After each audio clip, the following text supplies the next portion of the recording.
Today we will learn about Esau and the blessing that he gave away as told in Genesis chapter 25 verses 19 through 34. This story about twin brothers is found in the very first book of the Bible. Isaac and Rebekah had twin boys. Esau had been born first, and as he grew up was very hairy, but Jacob wasn't hairy like his brother. The twin brothers were different in other ways too. Esau loved to go away hunting venison for his father Isaac's dinner, but Jacob liked staying at home cooking. Isaac wanted his boys to know about God's promise to their ancestor, Abraham. He wanted them to understand that their family would have God's special blessings and become great. "This special blessing to our family always passes to the eldest son," said Isaac. Jacob loved hearing about God's special promises and wished he was the eldest son. One day Esau came home from hunting feeling so hungry that he was nearly fainting.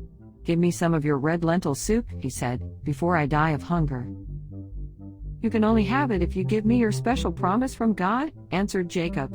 "Well, it is no use to me if I die," Esau replied, and he swapped God's promise for a bowl of soup.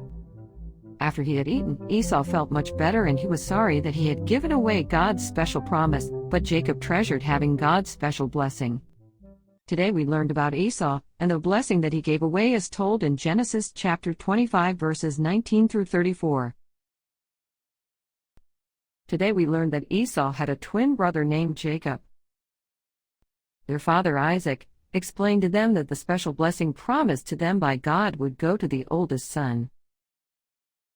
Jacob loved hearing about God's special promises and wished he was the eldest son.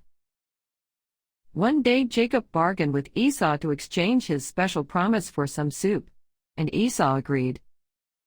After he had eaten, although Esau felt much better because he was full, he also was sorry that he had given away God's special promise, but Jacob treasured having God's special promise. Thank you for listening to today's story. Remember that God created you for a purpose.